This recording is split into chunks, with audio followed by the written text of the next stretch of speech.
नमस्कार मंडळी, authentic and trendy recipe with Teju ह्या आपल्या रेसिपीच्या जगात मी तेजस्वी तुमचं सर्वांचं मनापासून स्वागत करते। आज आपण पाहणार आहोत तेलात टाकताच चौपट फुलणारे अर्धा किलोच्या प्रमाणात बनवायला अगदी सोपे असणारे कुरकुरीत चवदार पोह्याचे पापड।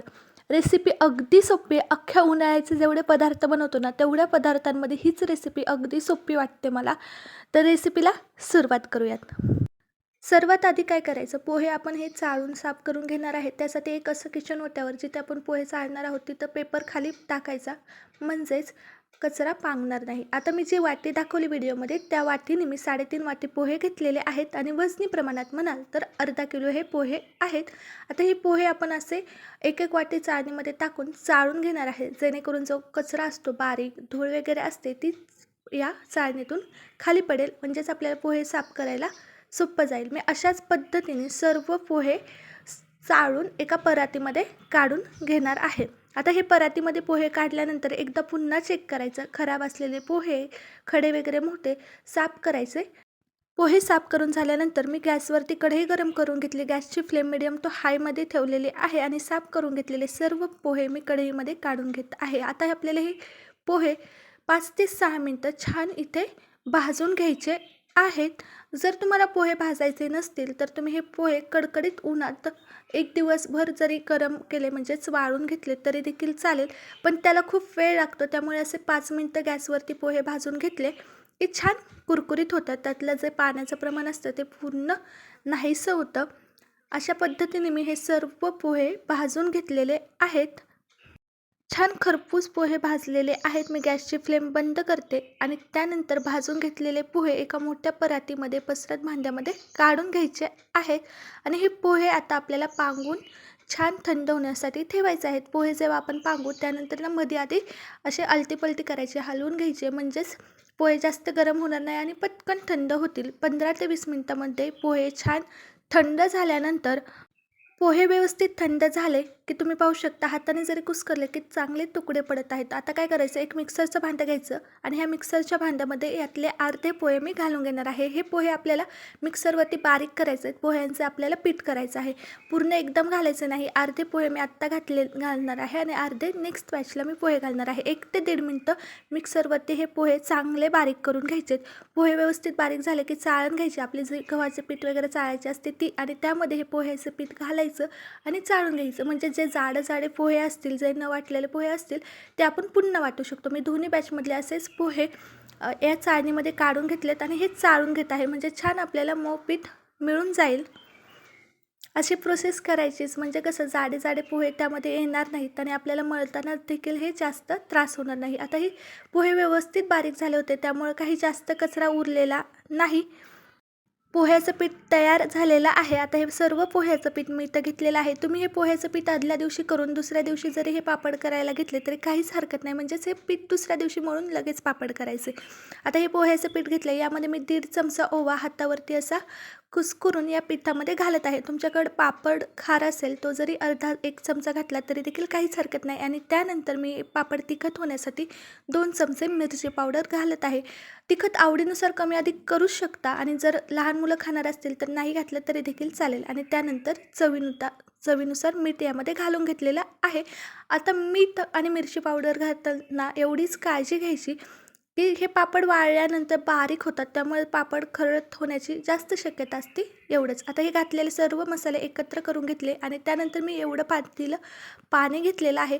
थोडं करून आपल्याला या पिठामध्ये घालून ह्याचा छान आपल्याला पिठाचा गोळा तयार करून घ्यायचं आहे। एकदम पाणी घालायचं नाही आणि हे पोह्याचं पीठ असल्यामुळे हे मळताना जास्त पाणी लागतं, आपल्याला एकदम घट्ट असं याचं पीठ मळायचं नाही। छान मऊसूद आपल्याला याचं पीठ मळायचं आहे। आता हे लागेल तेवढं पाणी घालून मी इथं पीठ मळून घेतलेलं आहे। आता हे छान एकजीव करून घेऊयात, म्हणजेच हे जे तडा दिसत आहेत त्या सर्व आपल्याला इथल्या काढून टाकायचे आहेत। अशा पद्धतीने आपण हे पीठ 4 ते 5 मिनिटं मळलं की छान मऊसूद पीठ तयार होतं, तुम्ही पाहू शकता। आणि जेवढं मी पातेल्यामध्ये पाणी घेतलं होतं तेवढं सगळं पाणी इथे संपलेलं आहे। पोह्याचं पीठ आहे त्यामुळे पाणी जास्तच लागतं, पोहे जास्त पाणी ॲब्झॉर्ब करतं। आता हे पीठ आपलं तयार झालंय, त्यानंतर आपण याचे पापड बनवणार आहोत। तर पापड बनवण्यासाठी मी असा सोऱ्यातला जो साचा असतो तो घेतलेला आहे. तुम्ही आता याच्या चकल्या देखील बनवू शकता आवडीनुसार. आणि हा पितळाचा सोऱ्या आहे. ह्या सोऱ्याला ना आतून थोडंसं पाणी लावून घ्यायचं. तुम्हाला हवं असल्यास तेल देखील लावू शकता, पण पाणी लावलं तरी काहीच वेगळा फरक नाही पडत, म्हणून पाणी लावलं तरी चालेल. आणि ह्या पिठाला देखील थोडंसं पाण्याचा हात लावून छान मळून घ्यायचं आहे. म्हणजे घट्ट पीठ आपल्याला होणार नाही, कारण की पोह्याचं पीठ तसं ठेवलं बाहेर की घट्ट होतं. त्यामुळे थोडंसं पाणी हात लावून आपण हे छान एकजीव करून पुन्हा सोऱ्यामध्ये घालायचं आहे. आता आपण याच्या पापड करणार आहोत. तुम्हाला हवं असल्यास आधी सांगितल्याप्रमाणे चकली देखील करू शकता, खूप छान होतात. आता बसेल तेवढं पीठ मी या सोऱ्यामध्ये घालून घेतलेलं आहे. सोऱ्या तर तयार झालेला आहे आणि आता मी अंगणामध्ये छान हा कागद प्लास्टिकचा हातरून घेतलेला आहे. आता यावरती आपण हे पापड करणार आहे. अशा पद्धतीने सोऱ्या दाबून आपल्याला हे पापड काढायचे आहेत आणि नंतर बोटाने ते मोडून घ्यायचे आहे. म्हणजेच लांब अशी त्याची पट्टी पडणार नाही. एका सोऱ्यात जेवढे पापड तयार होतील तेवढे पापड घालून घ्यायचे आणि त्यानंतर हे पापड आपल्याला हाताने असे मोकळे करून घ्यायचे आहेत. म्हणजेच ते पापड एकावरती एक सोऱ्याने आपण काढल्यानंतर पडतात ते वेगळे करायचे. थोडंसं पाण्याचा हात लावायचा, पटकन मोकळे होतात, काहीच चिटकत नाही. आणि तुम्ही पाहू शकता हे पापड कुठंच ब्रेक वगैरे देखील झालेले नाहीत. हाताने उचलते तरी तुटत नाहीत. छान मऊसूत पीठ तयार झालं होतं आणि बनवायला अगदी सोपे आहेत. आता हे आपल्याला पापड उन्हामध्ये 2 दिवस छान वाळून घ्यायचे आहेत. आता ऊन नसेल तर फॅन खाली देखील 2-3 दिवस छान वाळले जातात. फक्त थोडंसं ऊन दाखवायचं, म्हणजेच या पापडांना नंतर वर्षभर टिकवायचे आहेत, तर भुरा वगैरे लागला नाही पाहिजेत. आता 2 दिवस हे पापड मी छान वाळून घेतलेले आहेत आणि तुम्ही पाहू शकता किती छान पापड झाले. तुकडे वगैरे पण पडलेले नाही आहेत. पापडाचे छान लांबसडक तयार झालेले आहेत.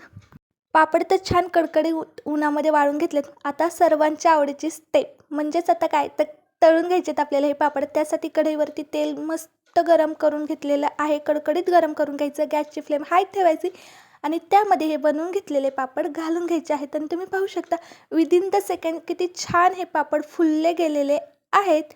अर्ध्याच मिनटात हे छान पापड तळले देखील जातात. आता हे स्टोअर कसे करायचे, तर स्टोअर करण्यासाठी आपला कोरडा एखादा सुका डब्बा असतो, त्यामध्ये हे छान ठेवायचे आणि झाकण लावायचे. फक्त जे भांड्यात आपण स्टोअर करू तो वल्ला नसता कामा आणि त्यामध्ये हवा जास्त गेली नाही पाहिजे. असे पापड हे ठेवले की वर्षभर छान राहतात आणि म्हणजेच आपण या पापडांचा आनंद वर्षभर घेऊ शकतो. आणि तुम्ही पाहिलं किती बनवायला सोपे आहेत ना. पोहे शिजवायचे ना, ते भिजत घालायचे, वाटायचं, काही ताप नाही. छान पीठ बनवून घ्यायचं आणि हवं तेव्हा पीठ मळायचं आणि पापड करायचं. तुम्हाला जर या पोह्यांच्या पापडची रेसिपी आवडली असेल तर नक्की व्हिडिओला लाईक करा, आपल्या फ्रेंड्ससोबत शेअर करा. त्याचबरोबर अशा छान छान रेसिपींसाठी authentic and trendy recipe with Teju ह्या आपल्या चॅनलला सबस्क्राईब करायला विसरू नका. व्हिडिओ पाहिल्याबद्दल धन्यवाद.